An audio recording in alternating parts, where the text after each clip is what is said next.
तो आज मैं आपको एक अनोखी रहस्यमय कहानी सुनाऊंगा। अगर आप चैनल पर नए हैं तो अभी सब्सक्राइब कर ले, क्योंकि यह मेरा दूसरा नया चैनल है। तथा कहानी पूरा देखिए, अंत में एक अनोखा रहस्य छुपा है। धन्यवाद। तो सुनिए। एक गांव में एक बहुत ही प्रसिद्ध मूर्तिकार रहता था, जिसका नाम रुद्रसेन था। रुद्रसेन को अपनी कला पर बहुत घमंड था। वह मानता था कि उसके जैसा कलाकार पूरे संसार में कोई नहीं है।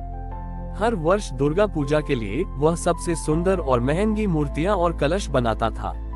इस वर्ष राजा ने घोषणा की कि जो कलाकार सबसे सुंदर कलश बनाएगा उसे सबसे बड़ा सम्मान मिलेगा। रुद्रसेन ने ये सुनकर एक ऐसा कलश बनाने का फैसला किया जो आज तक किसी ने न बनाया हो। उसने सोने, चांदी और कीमती पत्थरों का उपयोग करके एक बहुत ही शानदार कलश बनाया। वह कलश इतना सुंदर था कि उसे देखकर हर कोई मंत्रमुग्ध हो जाता था। गांव में एक और मूर्तिकार था, जिसका नाम माधव था। माधव बहुत ही साधारण और विनम्र था। वह अपनी कला को ईश्वर की सेवा मानता था, न कि अपनी प्रसिद्ध छोटी ई का साधन। माधव के पास महंगे पत्थर या धातु नहीं थे, इसलिए उसने अपने गांव की साधारण मिट्टी से एक कलश बनाया। उसने उस कलश पर बहुत ही प्रेम और भक्ति से फूलों और पत्तियों के चित्र उकेरे। जब नवरात्रि का पहला दिन आया तो रुद्रसेन अपना शानदार कलश लेकर पंडाल में आया।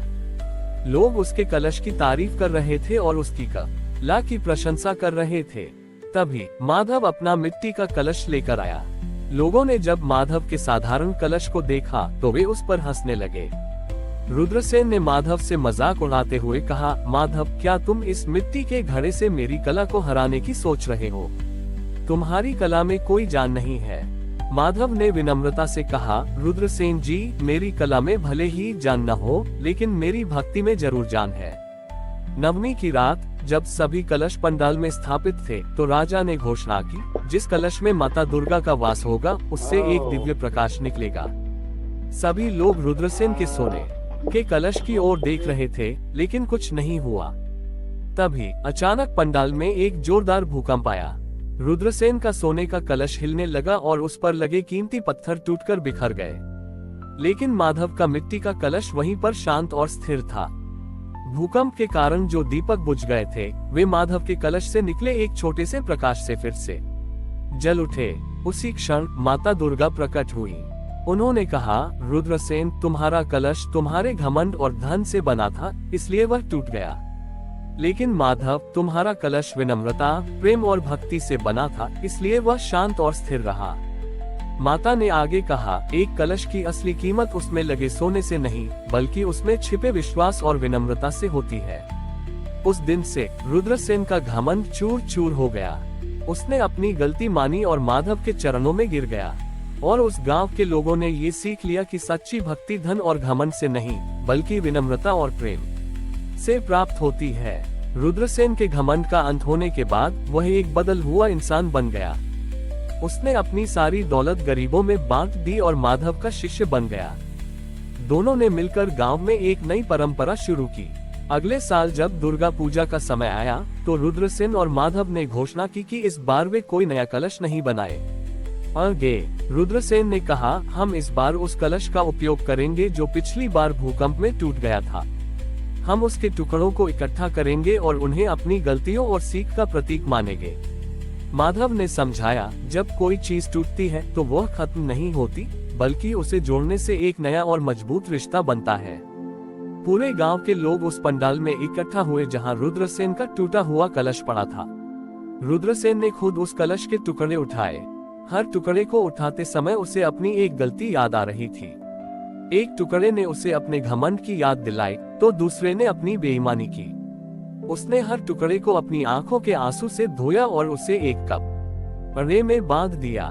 गांव के लोगों ने भी अपनी अपनी गलतियों को याद किया और उस कपड़े में बांधने के लिए कुछ दिया। किसी ने अपनी बेईमानी को, किसी ने अपनी ईर्ष्या को और किसी ने अपने अहंकार को। देखते ही देखते वो टूटा हुआ कलश टुकड़ों से नहीं, बल्कि लोगों की क्षमा और पश्चाताप से एक नया रूप ले रहा था। जब वह काम पूरा हो गया तो वह टूटा हुआ कलश एक ऐसा कलश बन गया था जो देखने में तो टूटा हुआ था, लेकिन उसमें एकता, प्रेम और क्षमा की भावना भरी थी। नवरात्रि का पहला दिन था। रुद्रसेन और माधव ने उस टूटे हुए कलश को पंडाल में स्थापित किया। लोग ये देखकर बहुत हैरान हुए। एक व्यक्ति ने पूछा, क्या माता इस टूटे हुए कलश को स्वीकार करेगी? माधव ने मुस्कुराकर कहा, इस कलश को माता ने नहीं बल्कि हमारी क्षमा ने जोड़ा है। 9 दिनों तक लोगों ने उस टूटे हुए कलश की पूजा की। हर दिन वे अपने मन में अपनी गलतियों के लिए माफी मांगते और एक दूसरे को माफ कर देते।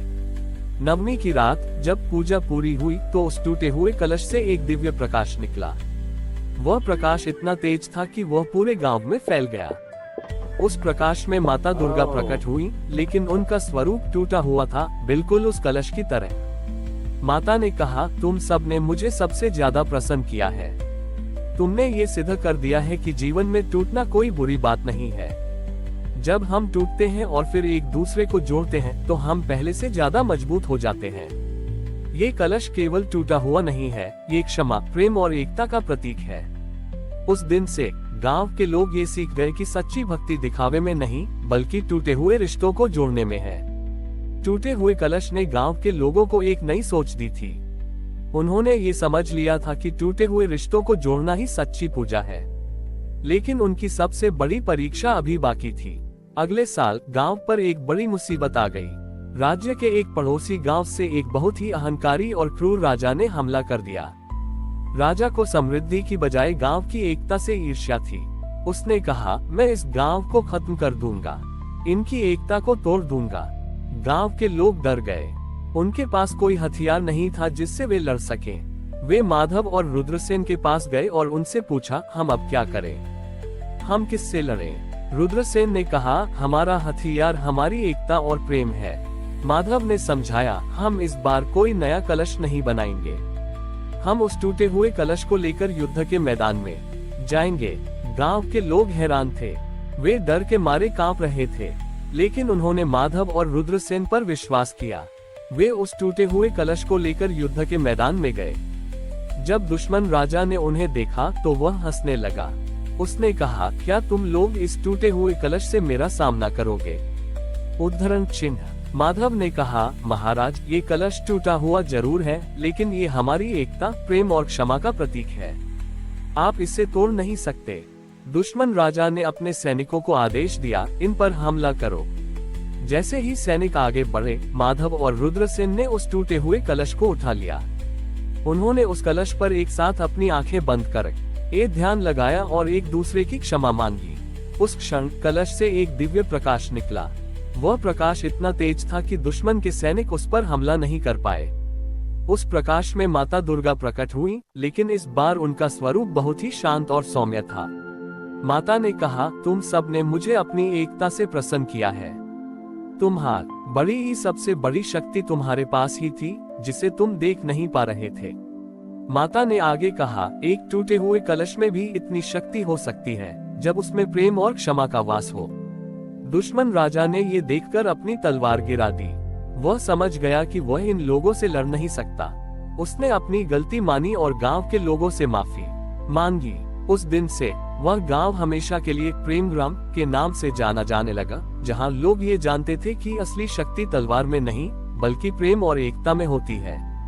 हमारी और भी आध्यात्मिक एवं अनोखी कहानियां देखने के लिए हमारे चैनल पर जाएं तथा धार्मिक एवं पौराणिक अनोखी कहानियां हमारे चैनल पर है। कृपया जाके देखें तथा हमारे चैनल को सब्सक्राइब करके रखें और वीडियो लाइक जरूर करें। धन्यवाद।